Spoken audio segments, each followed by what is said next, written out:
Good afternoon, everyone, and welcome to this ICMA Future Leaders event on professional life in and after the pandemic from the perspective of a capital markets lawyer. My name is Lee Goss, and I've been ICMA General Counsel for over 9 years, following a long career in investment banking. Consequently, I feel very at home at this event, having an insider appreciation of the challenges facing capital market lawyers, who are an important constituency for us at ICMA. I'm naturally interested in the discussion on whether the changes driven by the pandemic over the last extraordinary year will prove to be permanent ones, or if we will eventually slip back into the old models of work. I personally believe that we now have proven that working from home is a viable concept for lawyers, bankers, and other professional services organizations. Although previously to many this was unthinkable, there will be a reluctance to return to the old ways. Certainly at ICMA over the past year, we have, in common with our global membership, adapted well to new ways of working. And there have been advantages too, as we have ramped up our digital communication internally and with our members. When we run a virtual event on developments in the repo market, for instance, in Uganda, we now have an international audience for it, as indeed we have today, with lawyers from all over Europe and beyond. Before I hand over to the next speaker, please note that ICMA exists to serve the needs of its members, and the services of its legal team are at your service through the ICMA Legal Help Desk for advice on our rules, recommendations, and documentation. Details are on the ICMA website. And with that, I would like to introduce Tom Capon, Managing Associate, Linklaters, and Chair of the IFL Legal Working Group.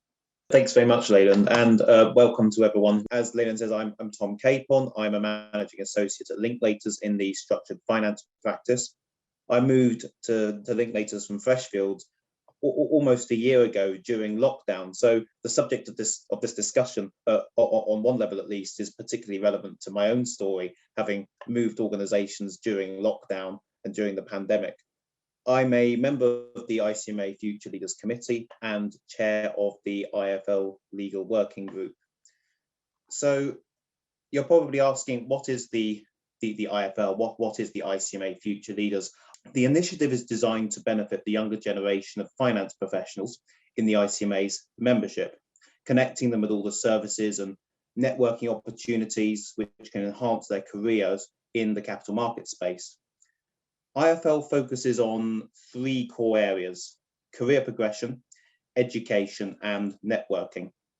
And it's one of a number of initiatives within the ICMA, which include the ICMA mentoring platform and the ICMA Women's Network.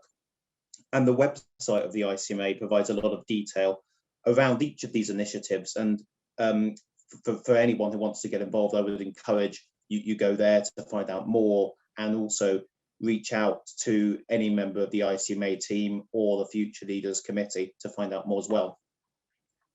Within the IFL, there are a number of working groups, one of which is the IFL Legal Working Group, and that group was established in order to increase the engagement of the IFL with lawyers within the ICMA community and to encourage them to get involved in the initiative. So the wider IFL initiative is a very active one. It regularly holds events, we produce podcasts, and there's even a newsletter that gets produced on a relatively frequent basis. And the opportunity to contribute to all of these things would be open to anyone who wishes to get involved with the IFL. So on the subject matter of this event, Ron and I, Ron is co-moderating the session with me today, and he will introduce himself shortly. We were thinking about, of course, in line with the aims of the IFL Legal Working Group, an event specifically aimed at lawyers within the ICMA community, so as to widen the awareness of the initiative and what it can offer to that particular constituent of the ICMA membership base. And when it came to the subject of the event, it occurred to us that there has been mountains of commentary on this subject, changing working practices in the context of the office and the city more generally. But there hasn't been a huge amount of content or debate on a more targeted and specific level. So bringing together a very experienced panel who will introduce themselves shortly, we wanted as far as possible to try and address specifically what this subject means for lawyers practicing in the capital market space, focusing on 3 key areas which will form the framework of the event: training and development, relationships, and back to work policies. So with that, I will hand over to my colleague, Ron Banerjee, who will introduce himself, the panelists, and kick off the first part of the session. Thank you, Tom. Welcome everyone to the event again. As Tom mentioned, I'm Ron, and I will be moderating this event with him. I'm an associate in the Global Transactions team at Freshfields, covering a range of debt products, and also a member of the IFL Legal Working Group that Tom is chairing.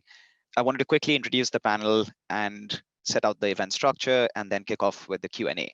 So we have a wonderful panel today. We've got Ruth Burrell, who's the head of Capital Markets Legal International at Standard Bank.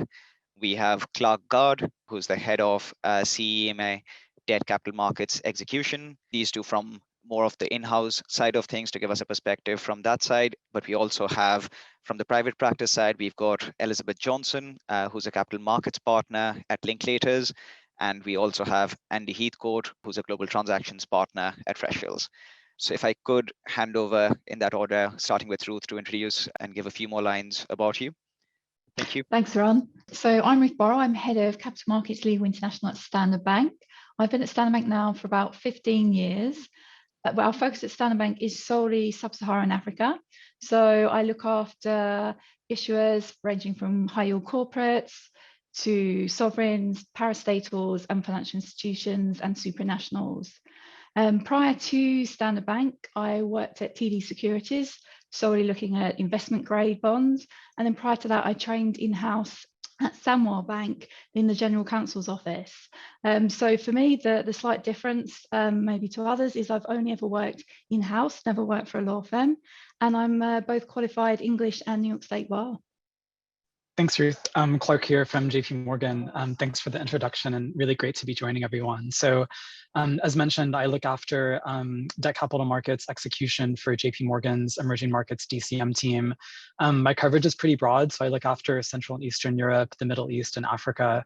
I've been in this role for about 2 years now, and in my prior life, I moved to London as an associate at A&O in the International Capital Markets team, covering both debt and equity, and I moved in-house to JP Morgan, I guess, end of 2014. So I'm very happy to chat through the journey of, an American coming to London, moving from law to banking. Any questions are on the table, just don't ask me what I think about the Oprah interview. So yeah, good afternoon, everyone. It's really a pleasure to be talking to everyone. My name is Lizzie Johnson. I am a partner in the structured finance group at Linklaters. I have been at Linklaters for my whole career, so don't have any interesting moves like Clark. And I specialise in a range of different debt capital markets work, but with a particular focus on utilities and infrastructure as a sector. I have only recently been elected to the partnership, so that happened in May last year, obviously in the midst of the pandemic. So that was not quite the expected route. I certainly expected a few parties that still haven't materialised. And I was also, during that time, I've actually practiced as a partner for even less time than that, because I was on my second parental leave during the start of last year with my second daughter, and so have been back practicing since that October last year. So yeah, similarly, very happy to take any questions, particularly around changing roles during a pandemic and managing that and parental leave and that sort of thing. Hi, I'm Andrew Heathcote. Good afternoon to everybody. So I spent the first 12 years of my career working in London, the majority of that with Freshfields in the structured finance team. And then I moved to Hong Kong in 2010, where I spent the next 11 years. So I relocated back to the UK, in fact, last week. And today is actually the last day of my home quarantine. And so I'm actually in the process of building kind of new networks with colleagues and clients in this remote working environment. So happy to take questions on how I plan to do that, and although it's recognizing it's very much a work in progress. Well, thank you everyone for that. Hopefully that gives us a fair amount of ground to cover. So in terms of the event structure, as mentioned, Tom and I will be moderating it. And just to flesh out the three areas that Tom mentioned, we're looking at training and development as one of our topics, where we would want to explore both the formal as well as the sort of informal on the deal experience, and how sort of that is being managed through the pandemic and beyond. As a second topic, we're looking at building and maintaining relationships, both in terms of how to build your profile internally within the organizations, as well as externally with clients. And finally, the back to work policies and how sort of institutions are looking at maintaining the balance between the flexibility and the upsides that this pandemic has offered as sort of silver lining, but also a lot of the challenges and the upsides of actually being in an office and interacting with colleagues. So training and development, we wanted to split it up into the formal and the sort of informal. On the formal side, a lot of the demand for the training has been met with sort of on-demand video clips and otherwise sort of online sessions. This was sort of the most practical and logical fix for when the pandemic put us in this situation. But the question, I guess, for the panelists, to my mind, is how do you see this trend progressing? In terms of, will this be the way forward as we come out of the pandemic? And how do we, again, as usual, balance the availability of these on-demand videos versus the sort of physical training available when you're in a room and actually interacting live on these topics? Not to put anyone on the spot, but if anyone's interested to jump at this one. Thank you, Lizzie. Sure, Ron, I can kick us off. So I think, as you said, the formal training side is probably the easiest one that's translated into a completely virtual world. And indeed, I think, you know, the combination between on-demand video, so pre-recorded elements, and then some elements being live, certainly follows sort of the training program that I think we had internally at Linklaters in any event. You know, a combination between pre-recorded video e-learning sessions for people to watch as and when they could fit those in, alongside in-person sessions. And obviously those in-person sessions are now things like this over a WebEx or a Zoom or whatever. But my view is those have translated pretty well. And I think actually this is probably one of the bits, again, where there have been some benefits from the pandemic. I think Leland mentioned up front that, you know, those training sessions you can now have with colleagues across your network, in other locations, in other geographies, in a way that certainly we just wouldn't have thought to do that previously. We sort of thought we were either in the room or you'll watch a recording afterwards. And I don't think there was that feeling of this format really works and is valuable to people. So I hope that will continue, and I think it'll be interesting when we're back in offices, to whatever extent that is, how, you know, I suspect there'll be a big demand for offices to suddenly use that video conferencing software, which certainly, I mean, we invested in several years ago and didn't really use, but I suspect it will now suddenly be used. I was just going to say, I think, you know, from the client perspective, I think, you know, one thing that will be really interesting to see coming out of the pandemic is how law firms manage to train people not just on the law, but on style and judgment. Because I think that those are the things that are really, really hard to capture through formal training. And totally agree with everything Leland said about how kind of the pandemic has proven that we can work from home, work remotely, that works. But I think especially, you know, given the audience here are sort of ICMA future leaders, I think that one real challenge is going to be, how do you get people up the learning curve on soft skills when they're sitting at home kind of doing discrete tasks and not hearing how people have phone conversations, seeing how people interact physically with clients. That's all quite tricky. And I think that kind of weighs a little bit in favor of returning to the office as soon as people can. Obviously, you can see behind me, we're lucky on the JPM side that our team at least has been in the office for most of the pandemic. And I think for those of us who are here together, there's a huge benefit to just being on calls together, hearing how deals are done. So I think as a client, I'm very, very curious how law firms will be managing kind of the soft skills training, which is, I think, really, really the tricky part. Yeah, I mean, I completely agree that it's really important that people are still involved in those calls and meetings. And I think in the virtual scenario, it's just really important to make sure that as many people, on the team are actually involved, that the junior members of the team are continuing to be kind of invited onto those calls. I know we've had certainly at times some discussions internally that clients aren't going to want to see too many people on video calls and things like that. But I think I've never had any personal experience of clients actually pushing back on that. And so the way that I've been dealing with it is making sure that the junior members of the team, the trainees and junior associates are involved on those calls. They're listening in. It's not as ideal as being in a room, but it's the next best thing. But then I think it's also important to then follow up with sort of more informal chats after that. So to try and replicate the conversations you'd have in the taxi coming back from the meeting, or just around the partner's office, sort of after the call, after you put down the phone.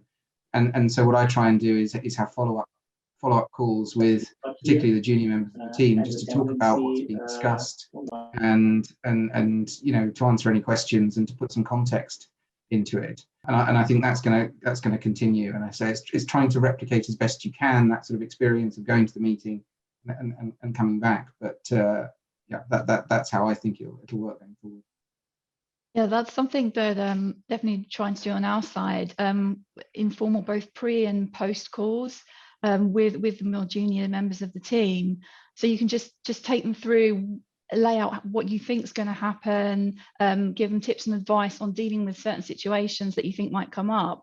And then afterwards, as you say, a sort of post-call analysis, take them through sort of what went right, what went wrong. And just going back to the training points, we found that really useful because we've got the majority of our lawyers are based across sub-Saharan Africa.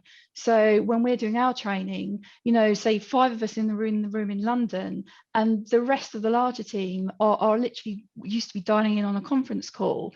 So you always had that, can you speak louder? Can you come, all that sort of disjointed training. So this has been great. So I think going forward, from my perspective, a hybrid, a combination of in-office and remote working would be fantastic.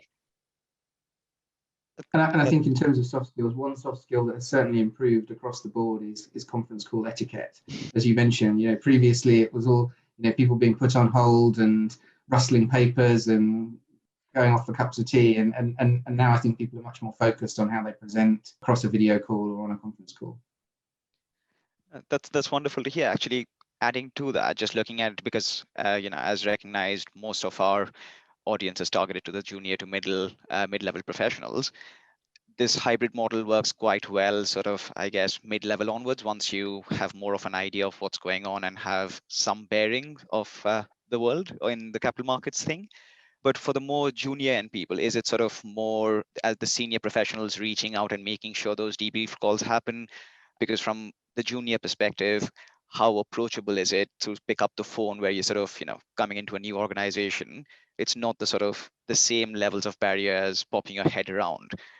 So curious to hear about that sort of experience, whether it's been sort of led from your side, or how easy has it been to have these conversations both ways? I guess from my perspective, I'd encourage anyone who is on the call listening and thinking, yes, I'd love it if my boss, partner, whoever, managing associate did that, but they don't. I would say that feel the confidence to phone people up, to video call them, to put a quick group chat in of the people on your team who are on a call straight after a larger conference call.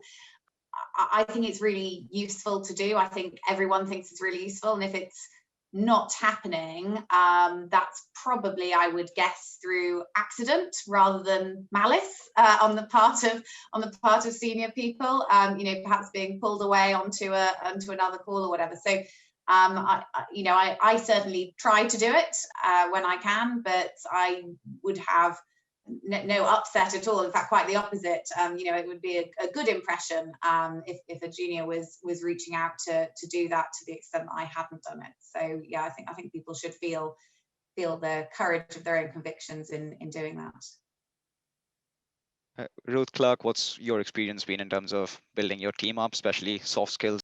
Yeah, so Ruth probably has a lot more experience than I do actually training people within her team, because I think the way we're structured is I'm sitting with DCM origination, but focused more on execution. And so we have slightly divided world. But one thing I would say, and this is something that may translate well at law firms, I don't know, is, when the pandemic started and we were all kind of split up to different offices, and, I was in like a disaster recovery site somewhere and everyone was all over the place. One of the things that I did was just kind of blocked out time every Friday that I sort of called office hours, where I tried really hard to make sure that I wasn't scheduling conflicting conference calls and would be available just to open up my conference call line. And if people want to dial in, they can.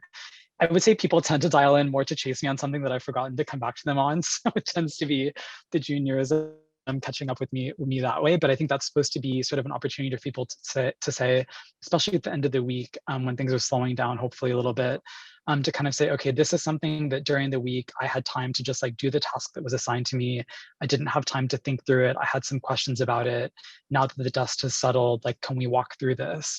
We did have a few new joiners during the pandemic, and I think some of them have taken advantage of that, some of them haven't. And I think that the ones who are more proactive about coming and asking questions are the ones who definitely climb the learning curve the fastest. I also think, especially for, the audience on this call, if you are kind of mid-level or more junior, definitely take ownership over climbing the learning curve. Of course, you want to be part of an organization that cares about you and tries to teach you and train you, but ultimately, like, owning your career development and your learning is going to come totally down to you. So I think grab the bull by the horns on all of that stuff. Clark, I definitely echo that. With the juniors that we've got, I mean, similar to you, we've got time twice a week set out in the diary that's sort of golden. That's for people to dial in, chat, and it can be sort of about business matters or just professional or just sort of, what's going on with you session. So they're great. And I also agree that you do need to own your career, take ownership of your learning and development, because I've got some juniors who are very kind of front of face in terms of they'll be there, they'll be asking for, I'm interested in this and this, I'm having difficulties with this, have you got any know-how, can you help me with this, organize a training session, which is great. And others who are less proactive, particularly I think now during the pandemic, it gets highlighted sometimes unfortunately during a live transaction where they start to flounder. And yeah, it's you step in and help, but sometimes mistakes are made before you get to that point. Andy, anything you had to add? I know you said you're doing the follow-up calls and making sure that's the way it's built up. Anything else to add on this topic? No, I think I agree with everything that's been said. I mean, clearly the obligation and the responsibility is on the senior lawyers to drive that and to make it happen. But when it's not, I'm not aware of anybody that objects to those questions being raised directly. And the point about ownership is very important. That you need to be proactive. And if things aren't going the way you want them to, you don't feel you're learning, then it's your career and you need to put your hand up. I think the consensus in the messaging seems to be proactiveness and being brave, picking up the phone and putting yourself out there, asking those questions at the risk of sounding stupid almost. But talking about new joiners and coming into new organizations, this sort of nicely moves us into the second section, building and maintaining relationships, both internally and externally. Given Tom flagged that he has moved in the pandemic, it might make a good chance for him to step in and take this discussion forward. Tom, I'll hand over to you. Sure, happy to. So I think it's recognised very much so that remote working can invite isolation if not actively addressed, and we've dealt with some of those themes as part of the initial discussion on this call. And I think in this section we wanted to explore, I suppose, how to maintain and grow one's profile and network both internally and externally, particularly for new professionals for whom this is the normal that they know in their working life. Because I suppose there's two levels to this. There's the internal networking aspect, so getting to know people, sharing knowledge, building alliances, and we all have internal clients as well in all of our organizations. And there's the external aspect of keeping in touch with existing clients, building new client relationships on a pure business development level, but also keeping clients up to date with the latest developments in the law. So in terms of, let's start with the internal networking and the internal career progression side of things. How do we see that going forward, and how do we see that at the moment from the perspective of young professionals in organisations like ours? Andy, you want to take that? Well, again, yeah, I'll start. I mean, I think it's some of the same sort of themes that we've been talking about in kind of in training and development. I mean, it all comes down to certainly our firm, and I would imagine Elizabeth's firm and others that provide plenty of opportunities for people to meet colleagues, to get involved in different types of groupings, sector groups, etc., to have conversations with other colleagues. And really it is being about being proactive in that and saying yes to as much as possible in this sort of scenario. I mean, I don't think that's necessarily any different than when we're in the office, but it's just more of a focus, and it requires greater degree of putting yourself out there, making sure you're getting involved in all of those opportunities that are made available. And then where you don't feel there are opportunities, again, it's being proactive to reach out to whoever might be the most appropriate person to help you with that. As Elizabeth mentioned, firms are very focused on wanting to develop their associates and lawyers. They're very focused on wanting to integrate new joiners. So to the extent to anything is not happening, it's not usually happening through any kind of design or malice. It is very much just it's fallen between the cracks. And so actually, putting your hand up, putting your face in front of people is often helpful and reminds people and is welcomed. I think from my perspective, you've got sort of two sections where you want visibility. You've got obviously the senior side from the legal perspective and your legal stakeholders, and then you've got the business stakeholders, and you've got that push and pull of trying to maintain visibility with both, which is sometimes quite hard and time consuming. So that's quite difficult, because you, particularly for example on a capital markets perspective, working for a bank, obviously a big focus is lending, and sometimes the capital markets sort of falls by the wayside. It's kind of an add-on, whereas we work on some pretty amazing transactions. And so it's that just trying to keep your profile up, and it is difficult. It is a balancing act, but it is again about being proactive and saying yes to things, and looking at what committees are out there you can maybe join. Obviously some things like ESG, very prevalent at the moment, hot topic. Look at what the hot topics are, and then what maybe your organization is doing, and try to join on to those types of committees.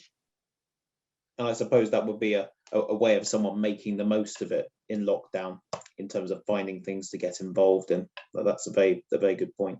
Clark, sorry, you were going to say something? No, I'm more focused on, I think, the external relationship building. So I'm happy to comment on that when we're there. Well, let's come on to that actually. So in terms of maintaining and growing relationships with existing and new clients respectively, what are your thoughts on that, Clark, in this environment, and what's your message to younger professionals in our area? So I really think that the model for engaging clients has started to change over the last few years. I think that when I first came to London, I guess in 2009, it was very much about like, how much of your marketing budget are you using? Have you taken clients out for drinks? Do you know what sports they like? I think it was a very old-fashioned way of viewing clients. And I think that in a good way, we've sort of started to move away from that. So what I would say is, as a junior mid-level lawyer, kind of trying to build relationships, become a trusted advisor to external clients, I think know your audience, right? There are going to be some people where knowing the names of their kids or what their favorite football team is going to be everything to them. There are going to be other people who just don't care about engaging on that level and are going to judge you entirely based on your performance on a deal.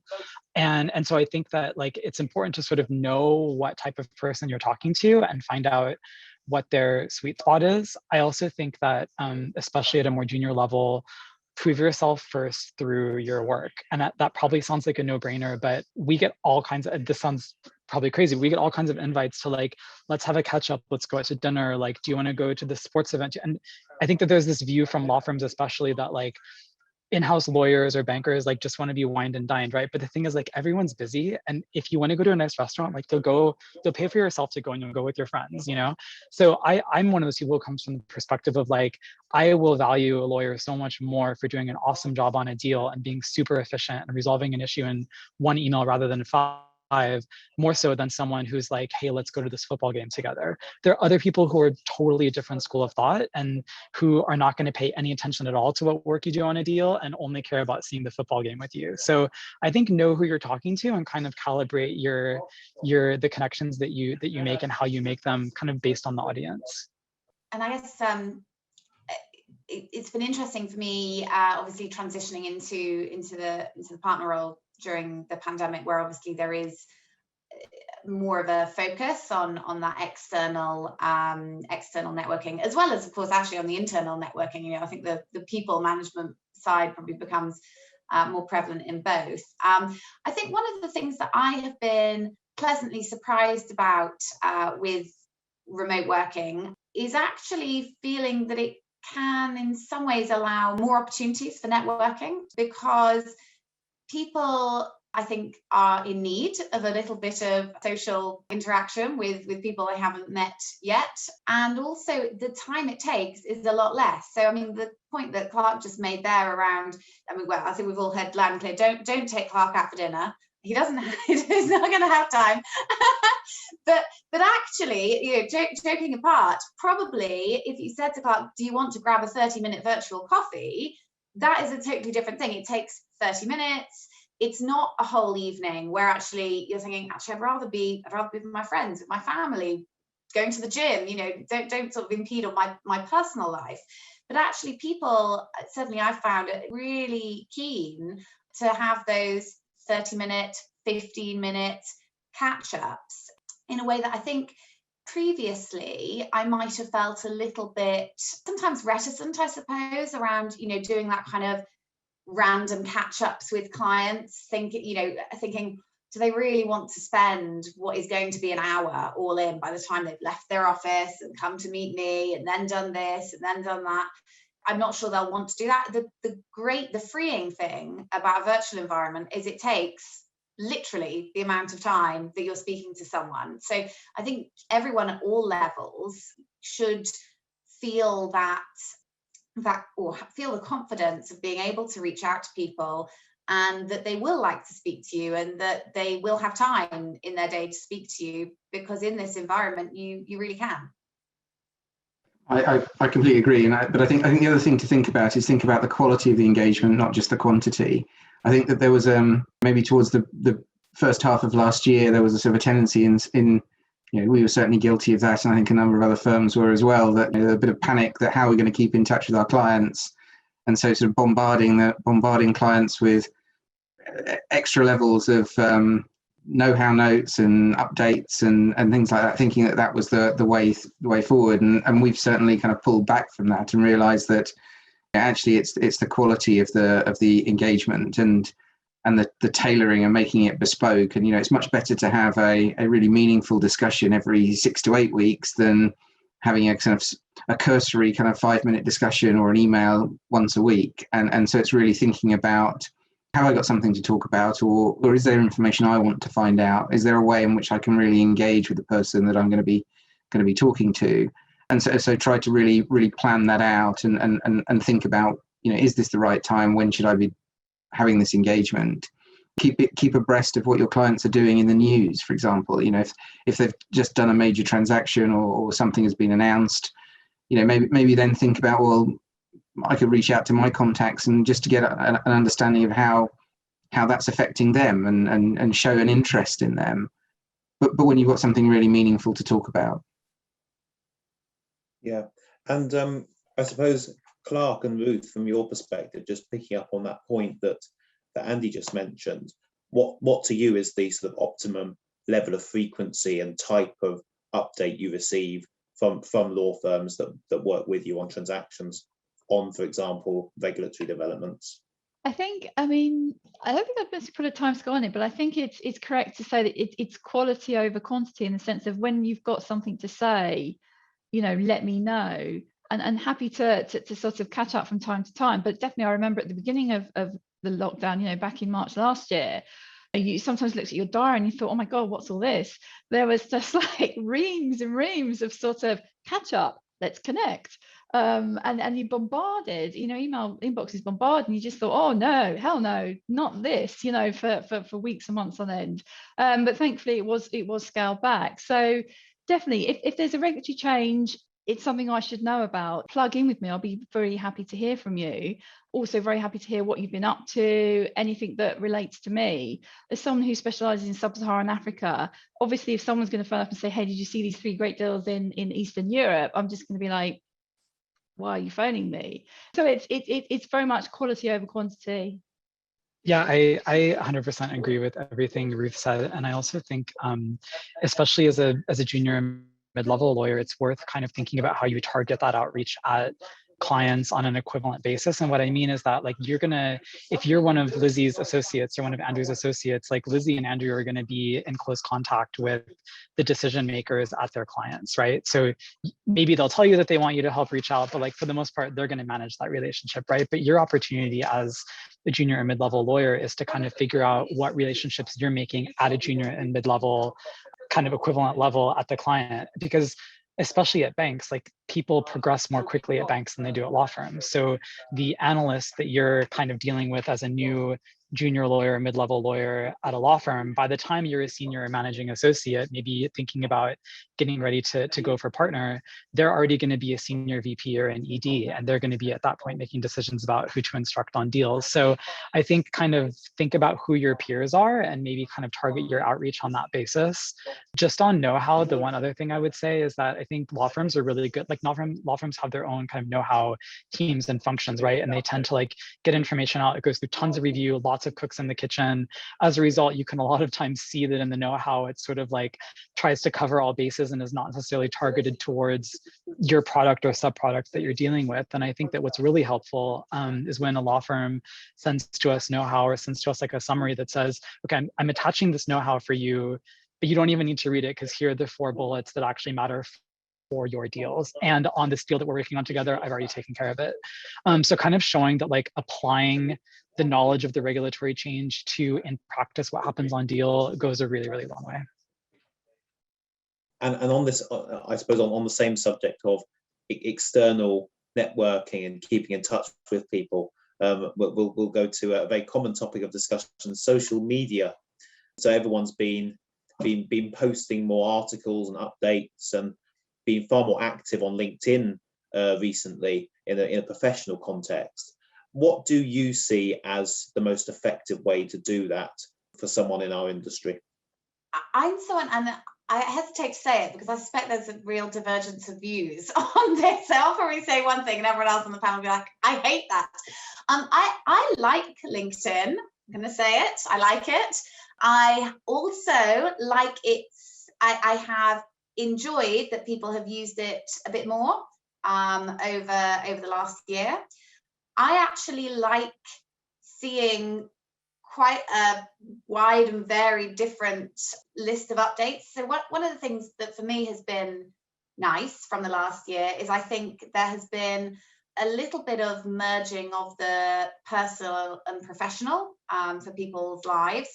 There are however many people on this call, and you're now all seeing what my spare bedroom looks like, which is more personal than I would have got with any of you 12 months ago.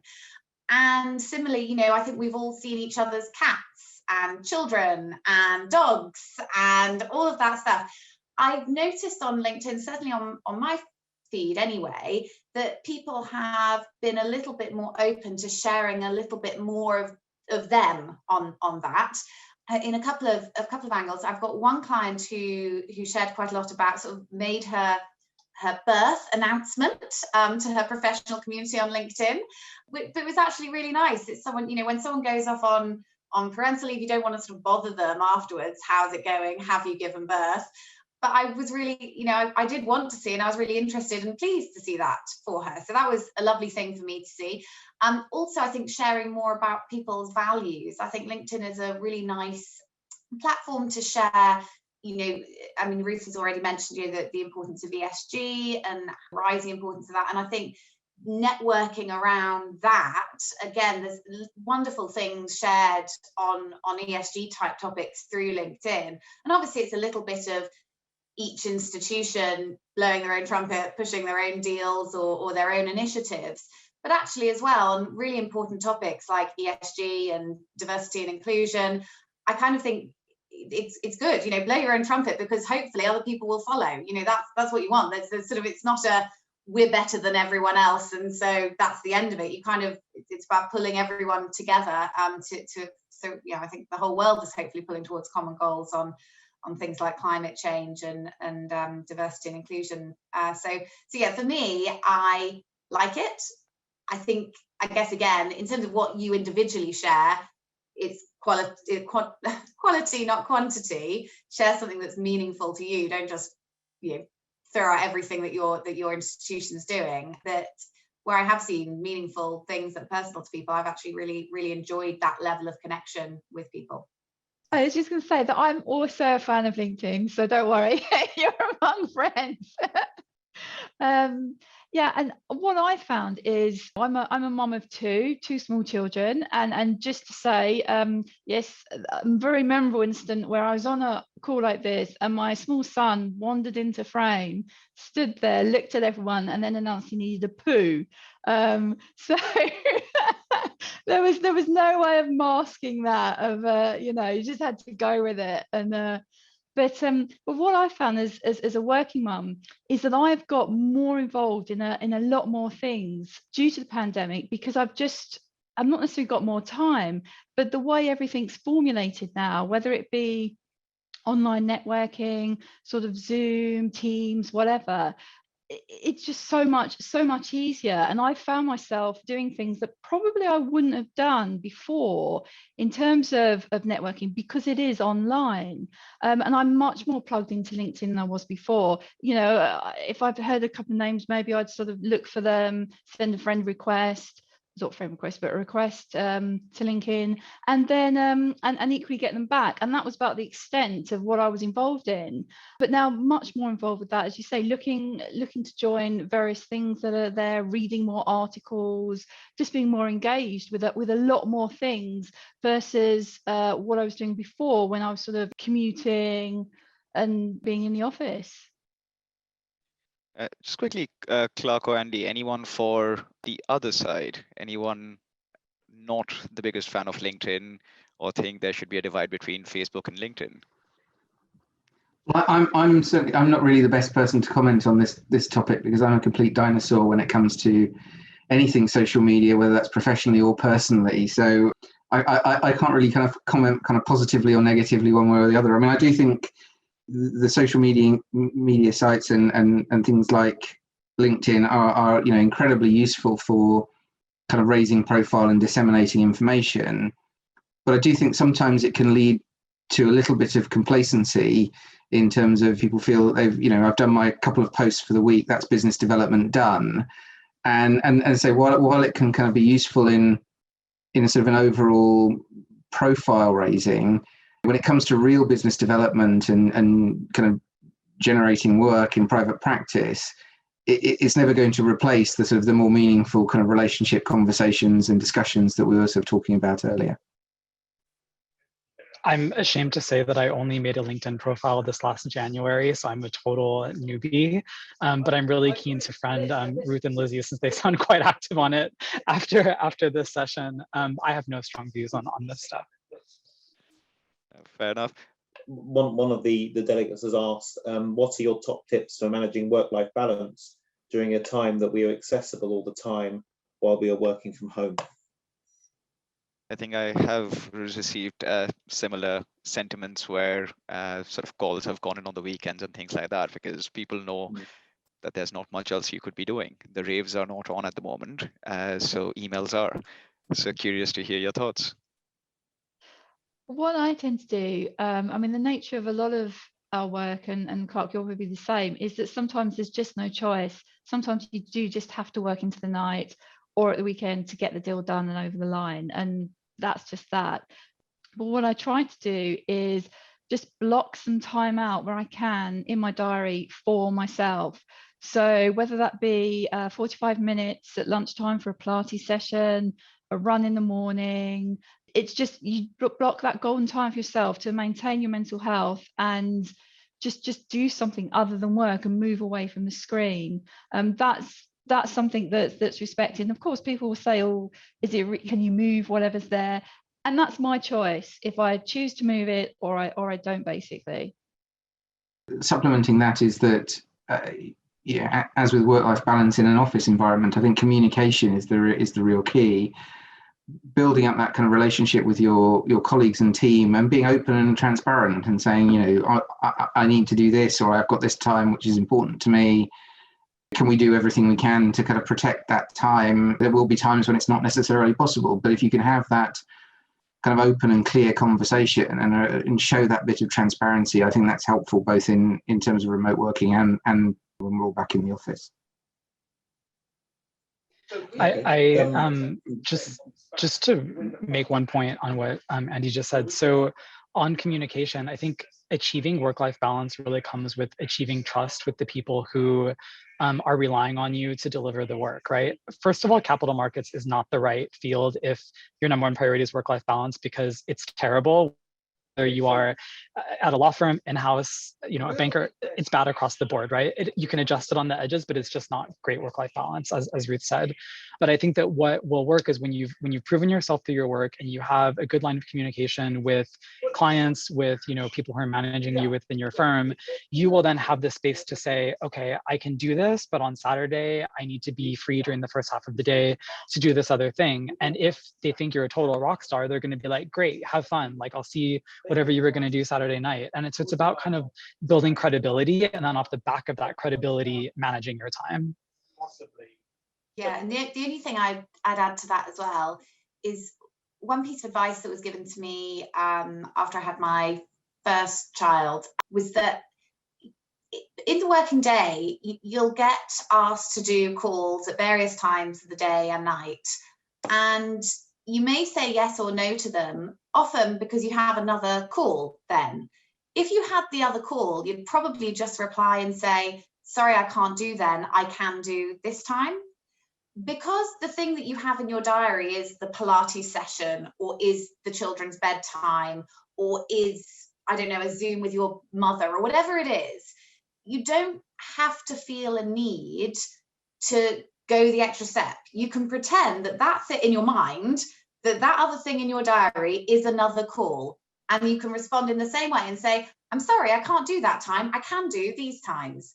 And you don't, because I think the risk is, and it's something that I got this advice from doing this on a reply all to an email saying, oh, I'm really sorry, this time's actually really challenging for me. My nanny finishes at 6:30, and so I've just really got to get home. I can ask my husband, I kind of did this long, word vomit of it, trying to explain my complex home working, like getting back for children, etc.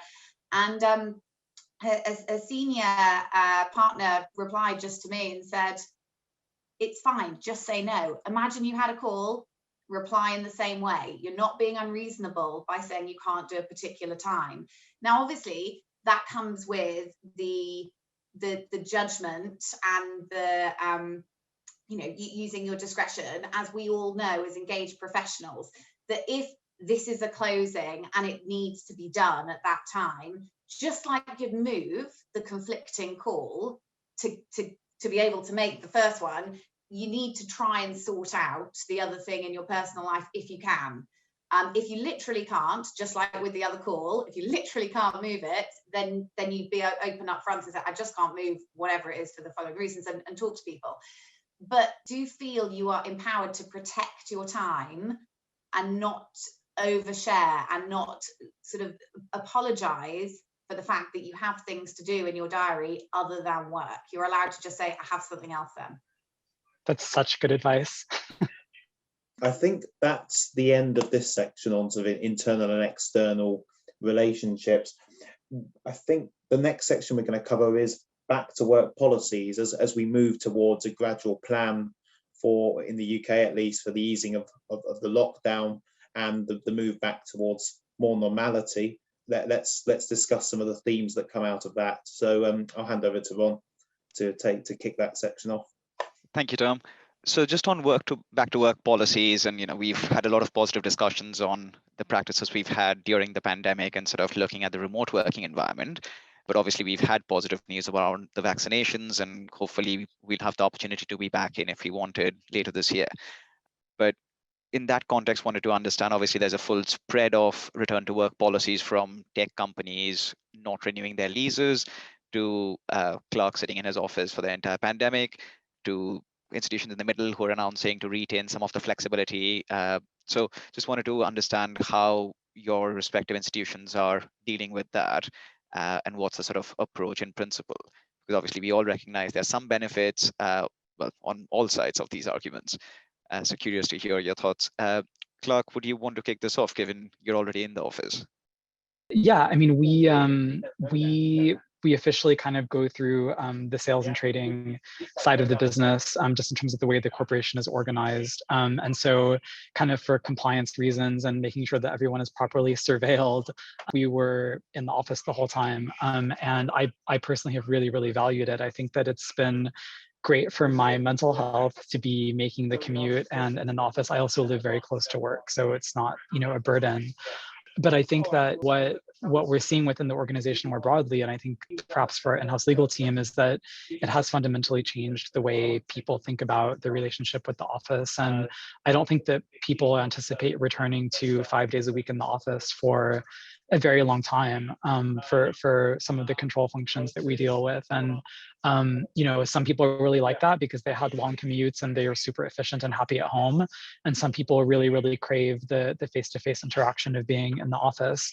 I think that we'll probably move to sort of like a mixed structure where some people are in part of the time, some people are in other parts of the time, and people will have to really navigate, how do you make sure that the people who are in the at-home team when other people are in the office team are not kind of excluded and are part of all of the relevant discussions. But yeah, I also think it's going to be one of those things where like all the law firms and banks are looking around, seeing what other people are doing, and then they try to kind of like follow, what they think their relevant competitor, like one rung up the ladder, is doing. So I don't know. I'm a big fan of being in the office if you can be, but also having the freedom to be an adult and a professional and be at home if that makes sense for you. I think this sort of ties back in with what Lizzie was saying in building trust, and then being able to build in this flexibility for yourself. Anyone else on the views? Andy, Ruth, Lizzie? Well, I think from our perspective, we are doing that. We're looking around and seeing what other people might be doing, and also I think looking at what our clients are potentially doing or thinking, and what our clients are looking from us as well. So that's all been taken into account. So at the moment, there's talk of the kind of more flexibility, hybrid working. I definitely don't think we're going to move to a kind of, giving up our lease and office space scenario. I think we'll definitely still have a presence. I think people will still be in the office. What that looks like, though, I'm not sure at this point in time. I mean, interestingly, I would say that we've sort of banned the word working from home. And it's very much focused because the feeling is that has in of itself sort of negative in some ways connotations. You're working from home, and so we call it remote working, and the focus is on what does remote working look like. I.e., not necessarily that you're at home, you're just not in the office space. But yeah, it's a wait and see for us. But me personally, I would like a hybrid. The flexibility to work more from home, but also be able to come into the office. I think that's quite interesting how just the phrasing can make such a difference to the optics of it, working from home versus remote working.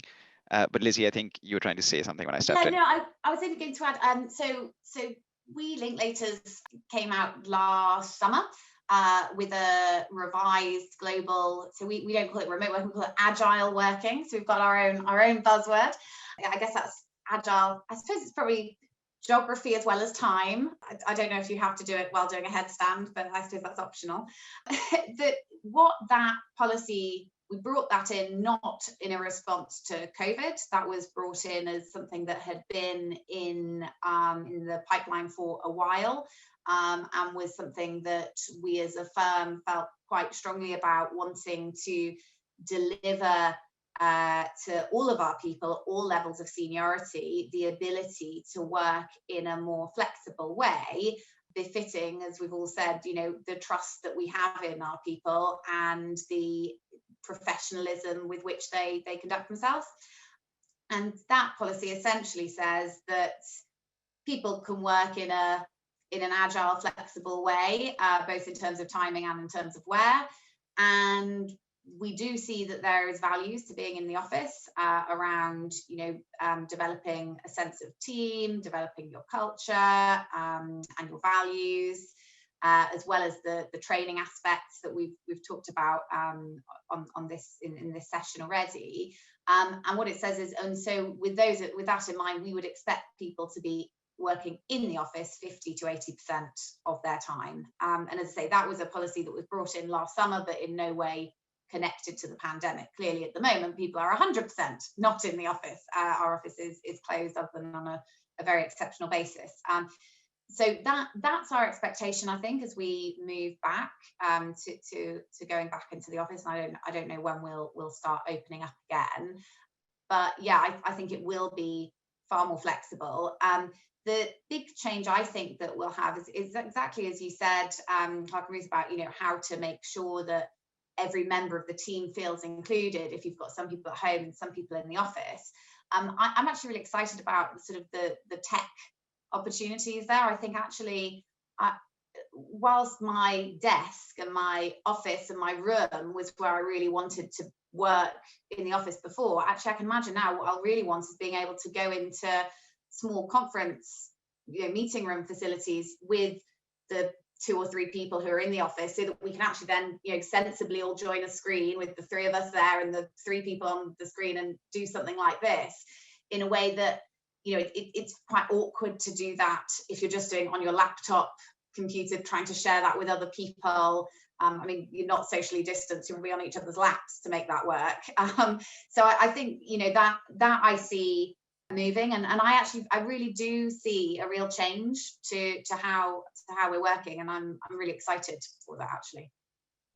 At Freshfields, we had a policy pre-pandemic for agile working, which allowed up to sort of 20% of kind of remote or agile working. And we've during the pandemic, I think what that's done is it's really strengthened those voices in the firm that we're saying, this can work. We do have the technology now that you can work remotely, and that to move away even further from sort of any degree that of presenteeism or having to kind of be kind of in the office. So we are kind of in the sort of process of sort of updating our policies and have done so on an interim basis, recognizing the fact that actually we think that to allow even greater flexibility than our previous policy.